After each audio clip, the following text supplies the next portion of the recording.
మంది మహిళలకి ప్రతినిధులుగా ఇక్కడ హాజరైన ప్రజాస్వామిక రచయితల వేదిక మనం కోరేది కూడా భారతదేశంలో నూతన ప్రజాస్వామిక విప్లవం. అలాంటి విప్లవోద్యమం గురించి ఆలోచించడానికి, తర్కించడానికి మొట్టమొదటిసారిగా వ్యవసాయ సంబంధాల మీద భారతదేశంలోనే బహుశా ఏర్పాటైన మహిళా రచయితల వేదికకి అభినందనలు. అలాంటి సభకు నాకన్నా ముఖ్యంగా మహిళా రంగంలో పనిచేయాల్సిన చాలామంది సీనియర్స్ మహిళలు రావాల్సిన తరుణంలో ఒక రైతు బిడ్డనైనా నన్ను పిలిచి మాట్లాడించినందుకు మీకు మరీ ధన్యవాదాలు. ఈ సందర్భంగా నేను మాట్లాడే ముందు సుమారు 102 రోజులుగా మనందరి తరఫున ఒక భయంకరమైన క్రూషియల్ పీరియడ్లో అనేక ప్రకృతి వైపరీత్య అననుకూల పరిస్థితుల మధ్య తొలిసారిగా భారతదేశంలోని అనేక ప్రాంతాల మధ్య రైతులు, యువకులు అనేక ఆర్యుల రాక నుంచి ఆక్రమించుకున్న ఇంద్రప్రస్థ ఢిల్లీలో తిష్ట వేసి కూర్చున్న రైతులందరికీ నేను సంఘీభావం తెలుపుతున్నాను. మీ అందరినీ కూడా అలాంటి ఉద్యమానికి సంఘీభావం తెలపాలని ఈ సభాముఖంగా కోరుతున్నాను. అంతేకాకుండా ఇది ఇప్పుడే ఆరంభమైంది కాదు, ఇది అనేక ప్రాంతాలలో దాదాపు భారతదేశ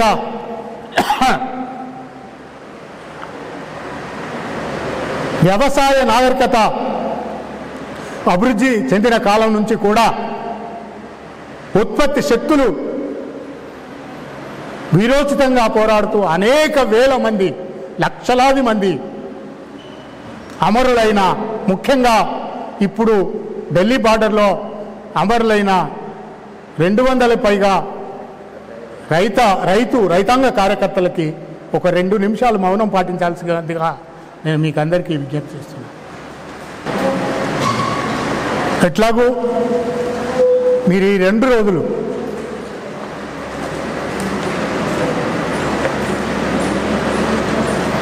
ఇంతకాలం మన సమస్యల గురించి మాత్రమే ఆలోచించినా, మన తక్షణ సమస్యల గురించి మాత్రమే ఆలోచించినా, ఉద్వేగభరితమైన మన వైయక్తిక అనుభవాల సారాంశమైన వాటి గురించి మాత్రమే ఆలోచించిన మనం ఈ మొత్తం భారతదేశ సామాజిక పరిణామ క్రమంలో ఇవాళున్న ఆకాశంలో సగమైన మహిళల సంపూర్ణ ఇంకా ఎక్కువ ప్రాతినిధ్యం ఉందని బహుశా మన పుస్తకాలలో లేదు, మన చరిత్రలలో లేదు. మనం ఇప్పటికీ దానికి సంబంధించిన మనకి కూడా దాని పరికరాలు ఏమిటో తెలియదు.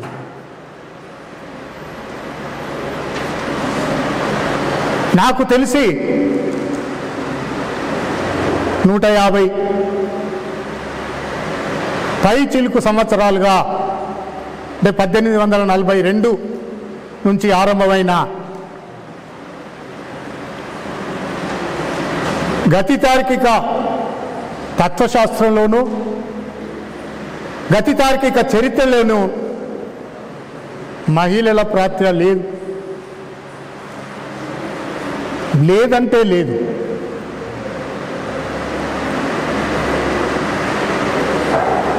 అయితే ఎవరు నిర్మిస్తారు? చరిత్రను ఎవరు నిర్మిస్తారు? చరిత్రలో ప్రజలే నిర్మిస్తారంటే అర్థం ఏమిటి? పురుషులు కాదు కదా, పురుషులతో పాటు మహిళలు కూడా కదా. అంటే అర్థం ఏమిటి? చరిత్రను కార్ల్ మార్క్స్ మాత్రమే నిర్మించలేడు. చరిత్రని కృపయాస్కా కూడా నిర్మించింది. ఇంతెందుకు మన ఇప్పటిదాకా జరిగిన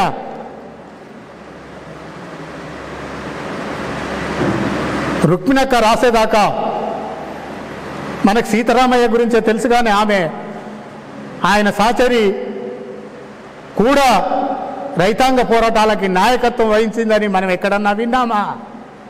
వినలే. వాళ్ళకు రైతాంగ సమస్యలు తెలియదు అనుకున్నాం, వాళ్ళకు మార్క్సిజం తెలియదు అనుకున్నాం, వాళ్ళకి గత్తార్కిక చరిత్ర తెలియదు అనుకున్నాం, వాళ్ళకి పోరాటాలు కూడా తెలియదు అనుకున్నాం. కానీ భారతీయ చరిత్రలో అన్ని వర్గ పోరాటాలలో అన్ని రకాల ఉత్పత్తి క్రమంలో మహిళల పాత్ర నిజం చెప్పాలంటే, చరిత్ర నిర్మించాలంటే పురుషుల కంటే ఎక్కువ. దానికి సంబంధించి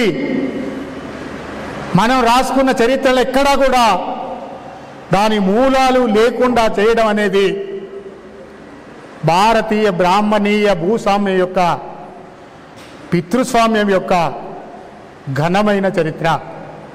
ఎట్లాగైతే ఆదివాసులకు చరిత్ర లేదో, ఎట్లాగైతే దళితులకు చరిత్ర లేదో, ఎట్లాగైతే మిగతా శ్రామిక కులాలకి చరిత్ర లేదో, అంతకంటే ఈ రెండు కులాలలో కూడా మళ్ళా ఎంతో కొంత ఈ కింది వర్గాలకు కూడా చరిత్ర ఉంది, కానీ మహిళలకు మాత్రం చరిత్ర లేకపోవడం ఇవాళ గమనిస్తున్న విషయం.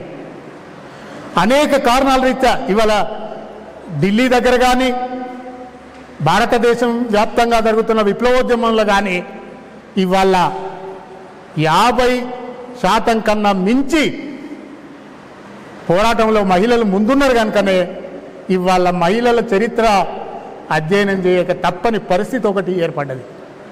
కానీ దానికి టూల్స్ లేవు. ఆ టూల్స్ మనమే టూల్స్ నిర్మించేది ఎప్పటికి కూడా పాత చరిత్ర నుంచి కాదు, అది కొంతమేరకే మనకు ఉపయోగపడుతుంది. ఆ చరిత్ర వర్గ పోరాటంగా అభివృద్ధి చెందిన క్రమం నుంచే ఆ చరిత్రని మనం నిర్మించడానికి అవకాశం ఉంది. అట్లాంటి అధ్యయనం ఒకటి చాలా సెకండ్ సెక్స్ రాసిన దగ్గర నుంచి మొదలు పెడితే, మొదటి ఇంటర్నేషనల్ దగ్గర నుంచి మొదలుకొంటే సుదీర్ఘంగా జరుగుతున్న ఆ క్రమం నుంచి భారతదేశంలో కూడా విప్లవోద్యమాల నుంచి కూడా చరిత్ర అధ్యయనం మొదలైంది. కానీ అది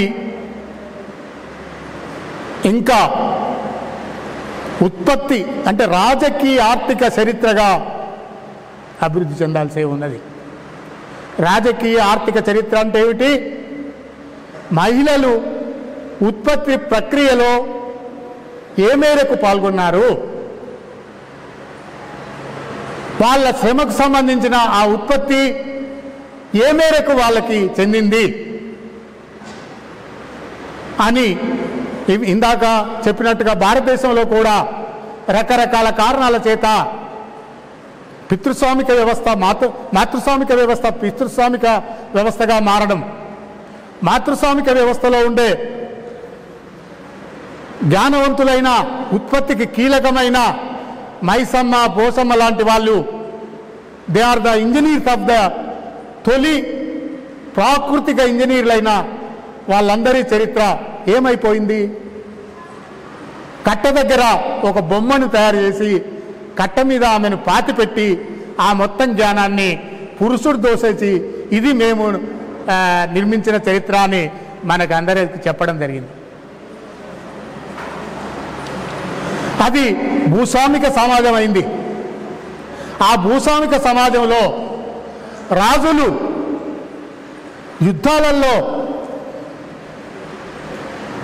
డబ్బు, సైన్యాన్ని, మహిళలు ఎత్తుకొని పోయి లొంగిపోయిన యోధుల్ని శూద్రులుగా, దళితులుగా మార్చి మహిళలని మాత్రం ఉత్పత్తి ప్రక్రియలో 100% ఉత్పత్తి ప్రక్రియలో ప్రవేశపెట్టి వాళ్ళకి చరిత్ర లేకుండా చేయడం అనేది జరిగింది భూస్వామిక సమాజంలో కూడా. పైగా వాళ్ళకి మాతృస్వామిక వ్యవస్థ నుంచి వచ్చిన జ్ఞానం ఉంది కనుక దాన్ని మాయ చేయడానికి అల్లినయే మన పుక్కిటి పురాణాలు. అందులో రావణ రామ యుద్ధం గురించి మాట్లాడతారు కానీ అతి కీలకమైన భూమి పుత్రిక సీత గురించి మాట్లాడరు.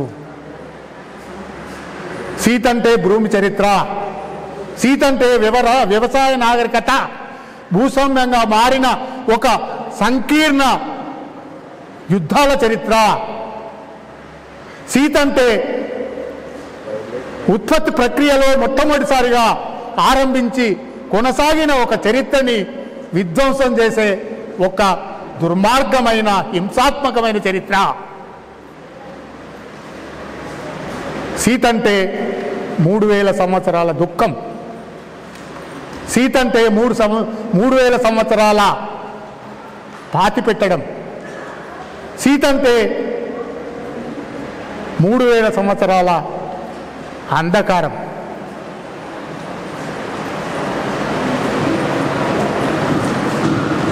రకరకాల కారణాల చేత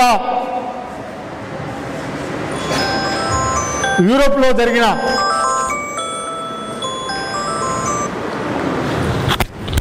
అనేక పారిశ్రామిక విప్లవాల అనంతరం మిగులు ఉత్పత్తి జరిగి దానితోటి ఆసియా ఖండాల లాంటి ప్రాంతాలకు వచ్చి ఇక్కడ ఉత్పత్తిలో జోక్యం చేసుకొని వలసాధిపత్యం ప్రారంభించిన టైంలో కూడా భారతీయ పురుషులకు చరిత్ర ఉంది కానీ వాళ్ళు రాసిన చరిత్రలో కూడా భారతీయ స్త్రీలకు చరిత్ర లేదు. చరిత్రహీనులు.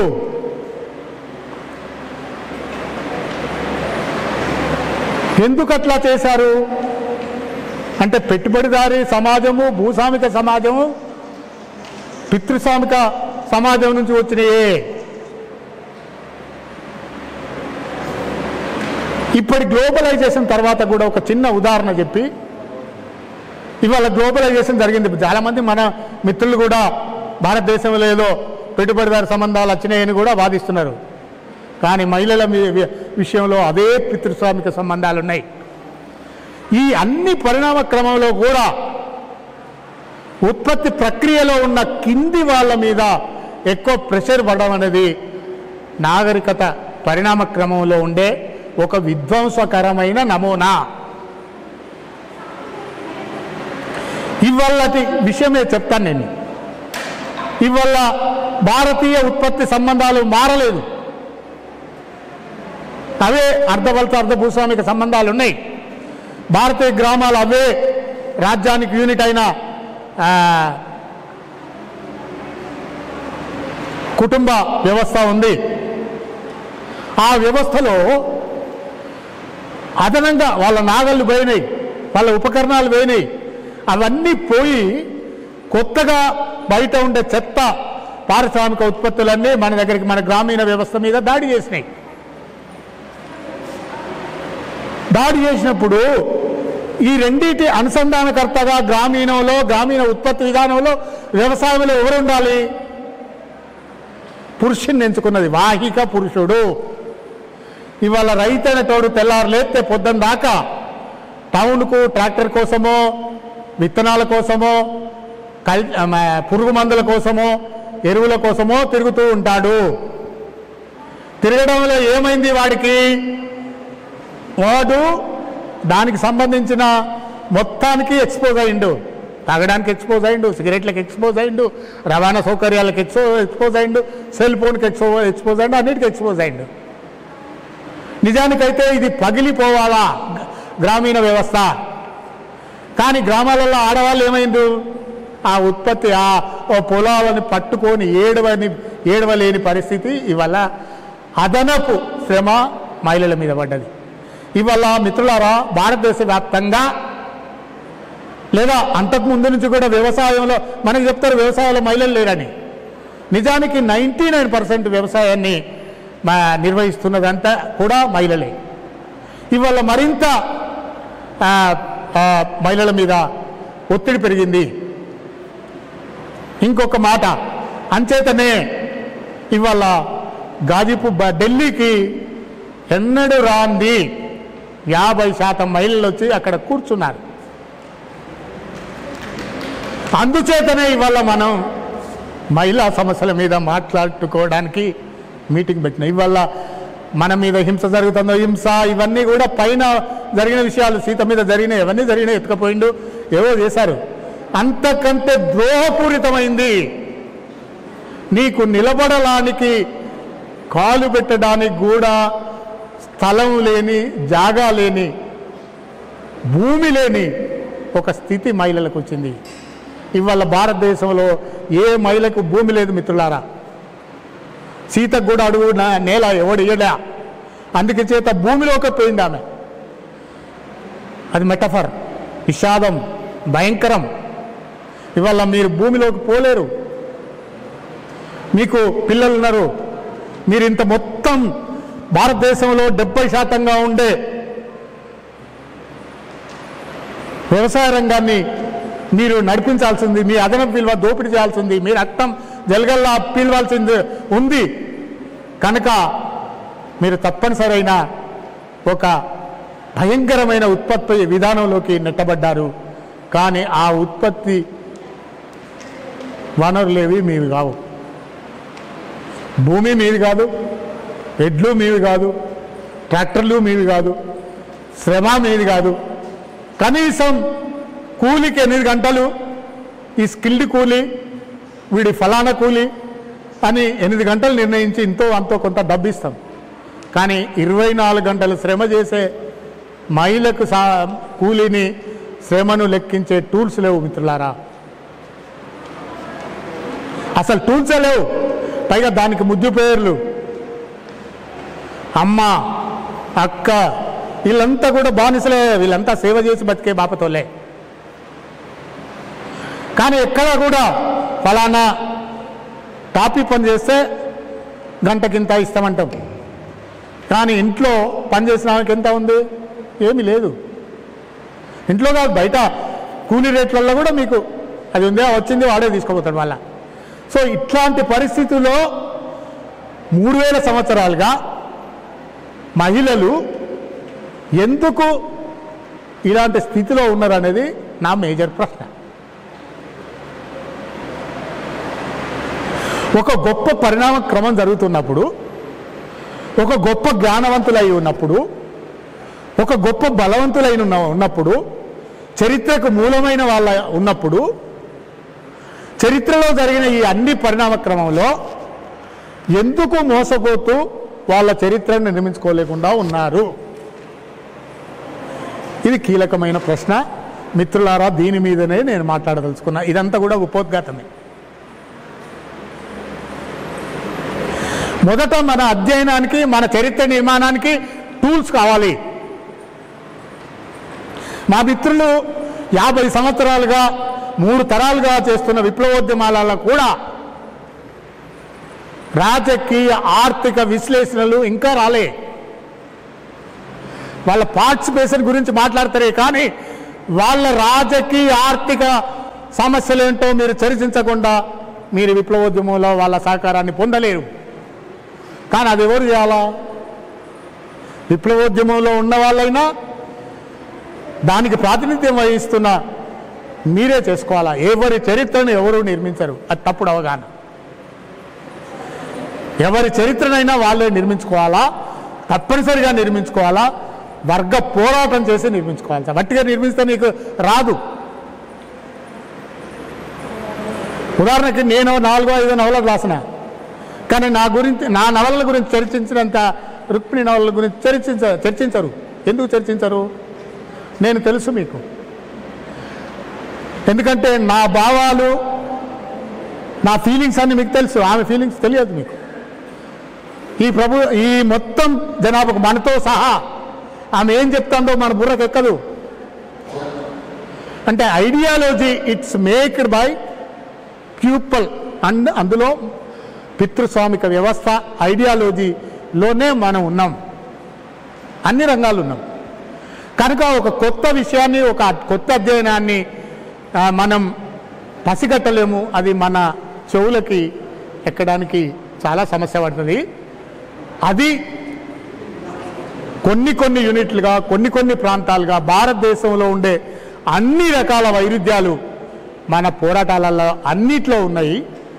అందుచేతనే కుల, వర్గ, లింగ, మత, వయస్సుల, ప్రాంతీయ ఇన్ని రకాల వైరుధ్యాలు కూడా మన భారతీయ ఉద్యమాలలో, భారతీయ ఉత్పత్తి శక్తులలో, ఉత్పత్తి సంబంధాలలో ఉంటున్నాయి. కనుకనే వాటిని ఒక క్రమానుబద్ధంగా పరిష్కరించే ఒక వర్గ పోరాటం జరుగుతున్నది. కనుకనే ఇవాళ భారతదేశంలో మునుపెన్నడూ లేని విధంగా మొత్తం అన్ని శక్తులు వాళ్ళ వర్గ పోరాటంలో సమీకర అవడానికి జరుగుతున్న ప్రయత్నం. కనుకనే ఇవాళ మున్పటిలాగా లీజర్గా ఉండే ప్రభుత్వాలు రావు. ఇవాళ ప్రభుత్వం ఫాసిజంగా మారిందంటే, మిత్రులారా, ప్రభుత్వానికి 23 లక్షల సైన్యం ఉంది. కానీ ప్రభుత్వం ఆ 23 లక్షల సైన్యం వాళ్ళకి ఏమాత్రం ఒక ఇంచు కూడా ధైర్యం ఇవ్వలేకపోతుంది. సుమారు ఒక 55 లక్షల గుండా సైన్యాన్ని కూడా వాళ్ళు తయారు చేసి పెట్టుకున్నారు. జాతీయ అంతర్జాతీయ పెట్టుబడికి ఇవాళ కార్యక్షేత్రము, యుద్ధరంగం భారతదేశం. అందులో ప్రధానంగా విక్టిమైజ్డ్, ప్రధానంగా వాళ్ళు అదనపు విలువను దోచేది దళితులది, ఆదివాసులది. మీరు డీటెయిల్డ్గా మీరు చేస్తే ఎందుకో మీకు అర్థం. ఇప్పుడు ఇవన్నీ మీకు ఏవో ఊహా చిత్రాల్లా కనపడతాయి. ఆదివాసులు ఎందుకు అంటే ఇక అదొక పెద్ద చరిత్ర. ఆడ ఖనిజాలు ఉన్నాయి.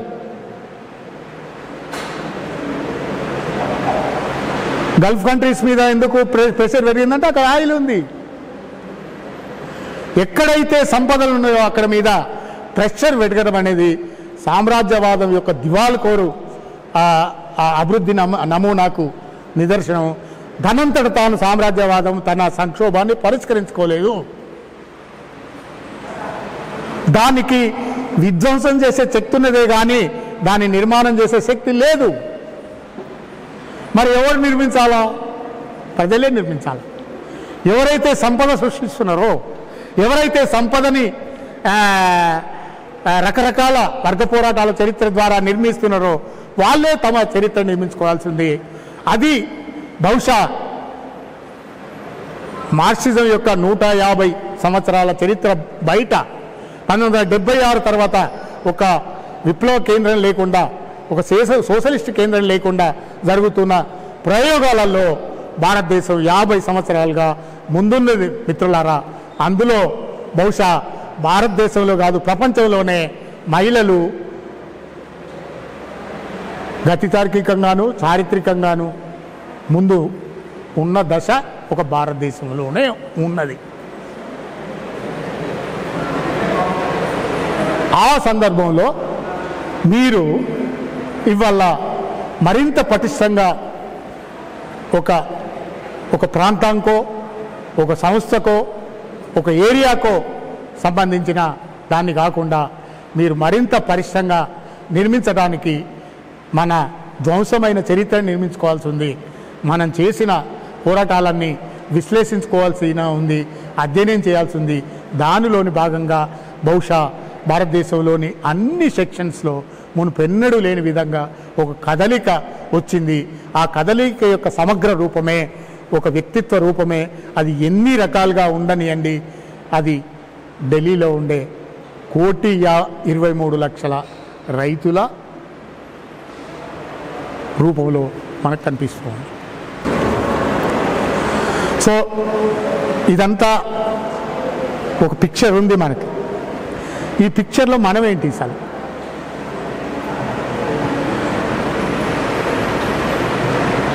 మనం ఎమోషనల్గా దేనికదేగా ఇదివరకు చర్చించినాం. రామాయణాన్ని రామాయణంగా చర్చించినాం, భారతాన్ని భారతంగా చర్చించినాం, ఫ్యూడలిజాన్ని ఫ్యూడలిజంగా చర్చించినాం. ఇదంతా అయిపోయింది. ఇదంతా జయాత్మక భౌతికవాదం అంటారు. కానీ వీటిని కలపాల్సింది. ఎక్కడ కలుస్తాయి? భారతదేశంలో రకరకాలుగా మనకు వైయక్తిక అనుభవ జ్ఞానం ఉంది, దానిలో దుఃఖం ఉంది, కోపం ఉంది, పోరాటం ఉంది.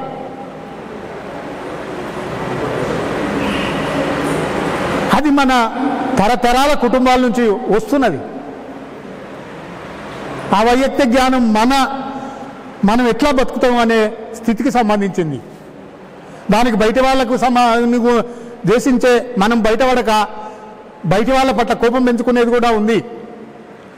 దీన్ని పద్ధతి ప్రకారంగా అభివృద్ధి చేయడమే భారతీయ భావవాదం యొక్క సాహిత్యం యొక్క లక్షణం. అది పాతకాలంలో అయితే వేదాలు చేసినాయి, ఆ వేదాలకి స్మృతులు వచ్చినాయి, ఆ స్మృతులను మరింత జనంలోకి తీసుకుపోవడానికి పురాణాలు వచ్చినాయి. ఆ పురాణాలు కూడా కాలం చెల్లిన 12వ శతాబ్దానికి వచ్చే నార్త్లో అయితే గోపి వల్లభ పంత్ లాంటి వాళ్ళు వచ్చారు, సౌత్లోనైతే కేరళలోనైతే శంకరాచార్యులు లాంటి వాళ్ళు వచ్చారు. ఇది మాయగా చేశారు. మొత్తం భౌతిక పరిస్థితిలో ఉండే మొత్తాన్ని క్రియాత్మక మానసిక జ్ఞానంగా దేవుడికి సంబంధించిన దానిగా కుదించడానికి ప్రయత్నం చేసింది మిత్రులారా. కానీ వాస్తవ జీవితం ఏమైంది? వాస్తవ జీవితం మనం తప్పనిసరిగా ఉత్పత్తి సంబంధాల్లోకి రాక తప్పదు. మనిషి ఉత్పత్తి ప్రక్రియలో ఒక భాగం కనుక మనం ఉత్పత్తి సంబంధాలకు వచ్చినప్పుడు మనకు అక్కడ మన జీవితం కాదు, ఓహో మన చుట్టూ ఉన్న ప్రపంచం కూడా మనకంటే అధ్వాన్నంగా ఉంది, మనతో పాటే ఉంది. ఎందుకు ఉంది తెలియదు మనకు. మిత్రులారా, భారతదేశంలో వచ్చిన నాతో సహా రాసిన సాహిత్యం ఈ రెండిటికంటే మించి లేదు. అయితే వైయక్తిక ఉద్రేకాలు లేకపోతే సామూహిక ఉద్రేకాలు లేదా ఉద్వేగాలు, అనుభవాలు, వైఫల్యాలు, విజయాలు అన్నీ ఉన్నాయి అందులో. కానీ ఇది చరిత్ర కాదు.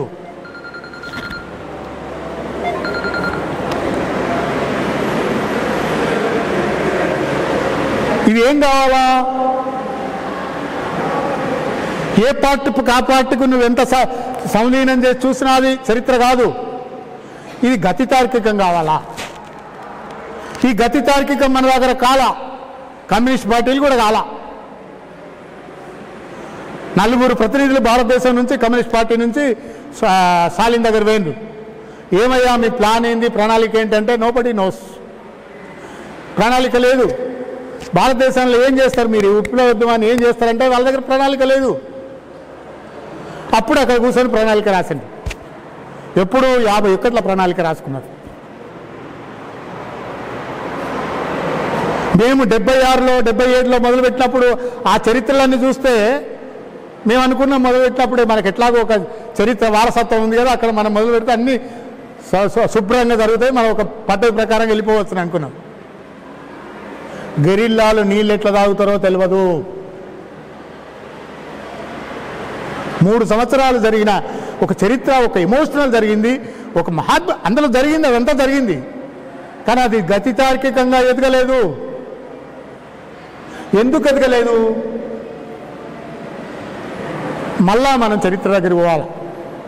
42 నుంచి 71 ప్యారిస్ కమ్యూన్, 71 తర్వాత 1905 రష్యాలో బూర్జువా విప్లవం, ఆ బూర్జువా విప్లవాన్ని నుంచి గుణపాఠం తీసుకొని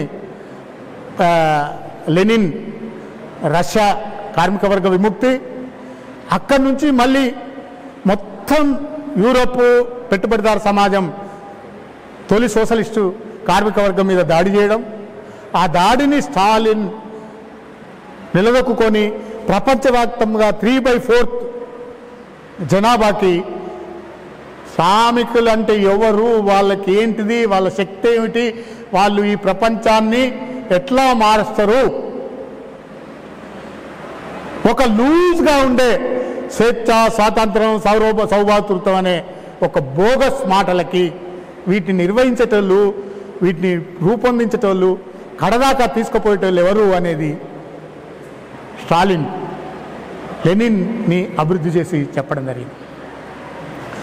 సరే, ఇదంతా మామూలేనయ్యా, మరి మా అర్ధవలస అర్ధ భూస్వామ్య దేశాలల్లో మా సంగతి ఏంది అని మావ దగ్గరికి మరి ఇక్కడ కార్మిక వర్గం లేదు, మేము ప్రజాస్వామిక విప్లవము చేయలేదు, మా గతేంది, మార్క్సిజంలో మేము లేమా, మరి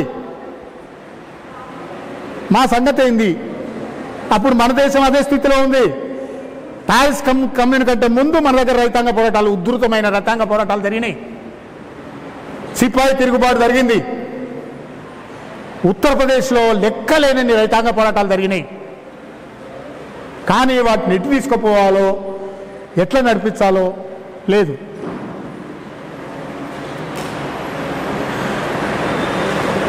1921లో భారతదేశంలో కమ్యూనిస్ట్ పార్టీ తాష్కంట్లో ఏర్పడ్డది. 25 ఇక్కడ కాన్పూర్లో పెట్టిండు.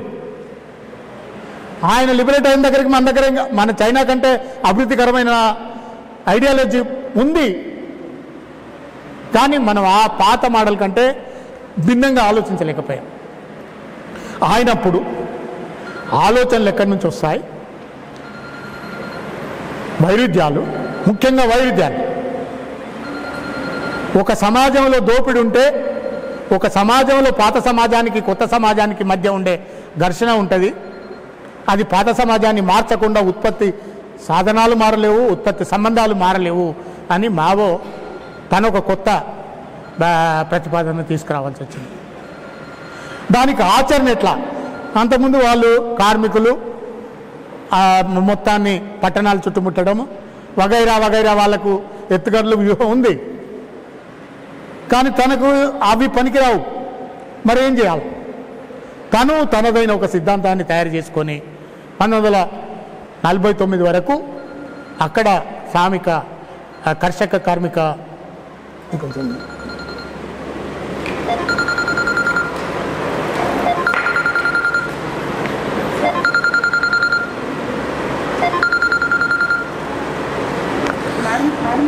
అది స్థాపించారు. సో అది ఏం జరిగింది, మళ్ళా పరిణామాలు ఏంటి, పునాదికి ఉత్పత్తికి మధ్య ఉండే సంబంధాలు ఏంటి, ఆ తర్వాత జరిగిన పరిణామాలు ఏంటి, సాంస్కృతిక విప్లవం, ఆ తర్వాత అక్కడ మనం చేసిన ప్రయత్నాలన్నీ కూడా ఆ లెవెల్కి ఎదగకపోవడం వల్ల భారతదేశంలో ఉండే అనేక ప్రాంతీయ కుల రకరకాల వైరుధ్యాల మూలకంగా ఆనాడు మనం ఈ మొత్తం శక్తుల్ని భూస్వామిక వ్యతిరేక పోరాటాల్ని చేయడంలో, ప్రజాస్వామిక విప్లవం తీసుకురావడంలో విఫలమైన. మళ్ళీ 76 తర్వాత ఆరంభించిన మన పోరాటంలో ఇవాళ దాకా ఇప్పటిదాకా ఈ స్థితిలో ఉన్నాం. సరే, ఉత్పత్తి శక్తులు అంటే ఏమిటో మీకు తెలుసు. మానవులు, శ్రమ, ఉత్పత్తి పరికరాలు తెలుసు, భూములు, గనులు, ట్రాక్టర్లు, రైతులు, నాగళ్ళు, ఇవన్నీ వీటి యాజమాన్య స్థితి ఏమిటో మీకు తెలుసు. కానీ కీలకమైన విషయం ఒకటి మనం ఇక్కడ గమనించాల్సిన విషయం ఉంది. చాలామంది పొరపాటు పడే ఒక విషయం ఉంది, ఉత్పత్తి సంబంధాలు. ఉత్పత్తి సంబంధాలు 3 రకాలుగా వ్యక్తీకరించబడతాయి మిత్రులారా. అవి భారతదేశంలో మొదటి నుంచి కూడా పొరపాటు పడుతున్న ఈ 3 విషయాల పట్ల స్పష్టంగా పొరపాటు పడుతున్నారు అందరూ. ఒకటి, ఉత్పత్తి సాధనాల యాజమాన్య రూపం. ఏముంది భారతదేశంలో? ఉత్పత్తి సాధనాలు ఎవరి దగ్గర ఉన్నాయి? భూములు ఎవరి దగ్గర ఉన్నాయి? ట్రాక్టర్లు ఎవరి దగ్గర ఉన్నాయి? మనుషుల స్థానం ఏంటి? ఇది ముఖ్యమైన ఆడవాళ్ళ స్థానం ఏంటి? దళితుల స్థానం ఏంటి? బహుజనుల స్థానం ఏంటి? అగ్రకులాల స్థానం ఏంటి? ఇది మనం డిఫైన్ చేయకుండా ఈ ఉత్పత్తి సంబంధాలని క్లియర్ కట్గా మనం ఏ రష్యాల్లోనో చైనాలో చాలా క్లియర్ కట్గా వాళ్ళు అది భూస్వాములు, ధనిక రైతులు, తర్వాత పేద రైతులు, మధ్యతరగతి రైతులు, రైతు కూలీలను విశ్లేషణ చేసుకున్నారు. అలా అయిపోయింది. అంత సరళంగా లేదు మన దగ్గర. రకరకాల వైరుధ్యాలు ఈ ఉత్పత్తి యాజమాన్య స్థితులకు సంబంధించి కానీ, ఈ ఉత్పత్తి మనుషుల స్థానానికి సంబంధించి కానీ ఇవి విభజించబడి ఉన్నాయి.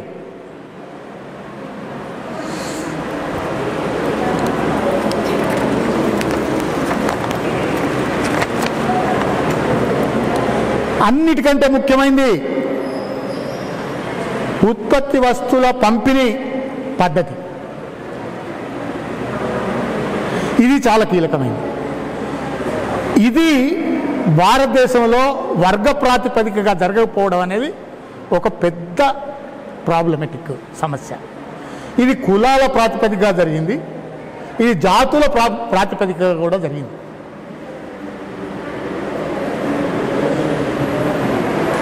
దాంతో ఈ కాంట్రడిక్షన్లో ఉండే ఈ మనం ఏదైతే వర్గీకరణ చేసి వర్గ పోరాటంలో మనం సమీకరించడానికి చేస్తున్నప్పుడల్లా ఈ అంతర్గత వైరుధ్యాలు ప్రధాన వైరుధ్యాలుగా ముందుకొచ్చి పరిష్కరించాలి కానీ డిమాండ్ చేయడం ఇక్కడ ఉండే ఒక సమస్యగా వస్తున్నది. ఇవాళ ఢిల్లీలో కూర్చున్న రైతాంగం కానీ, ఇవాళ భారతదేశంలో ఉండే అన్ని సమూహాలు కానీ ఈ సమస్యకు మూలమేమిటి, ఈ సమస్యను ఎట్లా పరిష్కరించాలా అనే ఒక వర్గ పోరాటపు ఉపోద్ఘాతంలో ఉన్నాయి. మిత్రులారా, భారతదేశంలో ఇవాళ కుల సమస్య ప్రధానమని గుర్తించని ఏ రాజకీయ పార్టీ లేదు. ఇవాళ స్థితిలో భారతదేశంలో కుల సమస్య పునాది అని గుర్తించని, ఇంక్లూడింగ్ బీజేపీతో సహా, వాళ్ళు చెప్పరు, మనం చెప్తాను. భారతదేశంలో ప్రతి వ్యవస్థ కుల సమీకరణలతోటే జరుగుతుంది. కుల ఇక అది చెప్తే నేను ఒక 1 month అయినా చెప్పగలను. బీజేపీ కానీ మన దగ్గర ఉండే టీఆర్ఎస్ కానీ ఎట్లా ఇయ్యాలనో రేపో బహుశా కొత్త కుల సమీకరణల మీటింగు మన తెలంగాణలో జరగబోతోంది. వాళ్ళు మనకు చెప్పరు. రాజ్యాంగం మనకు ఒకటి చెప్తారు కానీ రాజ్యాంగాన్ని ఎప్పుడు మనం నమ్మినాం కానీ ప్రభుత్వం ఎప్పుడూ నమ్మల. ఈవెన్ మను కూడా రాజ్యాంగం నమ్మల. రాజ్యాంగం దికావటి. ఎవరు మన మోడీ భాషలో చెప్పాలంటే మనకి చెప్పడానికి దికావటి ఓన్లీ. అది 33% మహిళలు ఏర్ర భయ ఎక్కడున్నారు? 30 నీ అసెంబ్లీలో ఉండరు.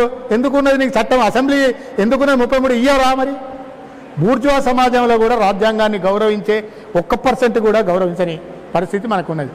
టైం అయిందా మేడం? ఓకే.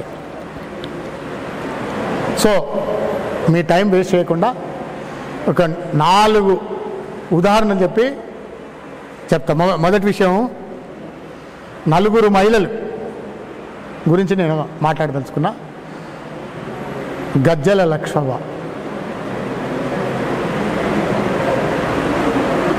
ఆమె మాదిగ కులానికి సంబంధించింది.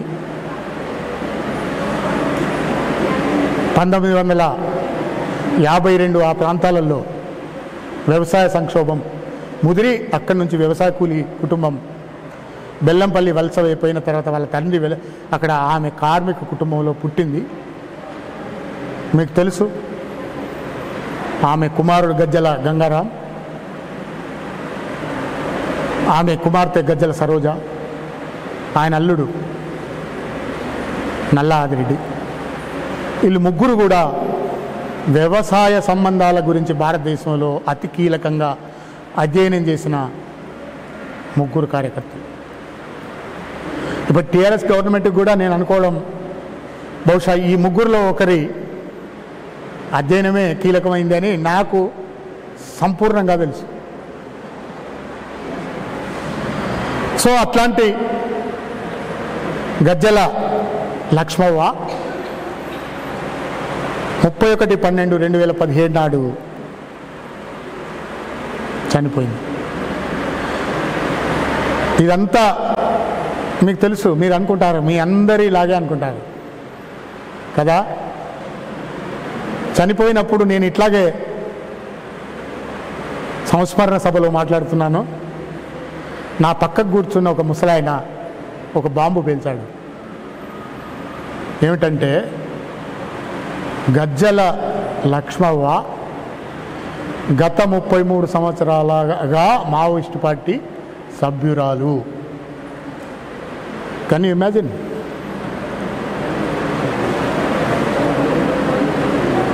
ఎనభై 82 సంవత్సరాలకు అది ఎక్కడన్నా చరిత్రలో మాకు రికార్డ్ అయిందా? గొప్ప గొప్ప నాయకుల గురించి మాట్లాడతాం కానీ మా అందరికి అవ్వ. ఆమె ఎంతమంది ఈ రైతాంగ కార్మిక వర్గ విప్లవంలో ఆమె కంట్రిబ్యూషన్ ఎంత? We don't know.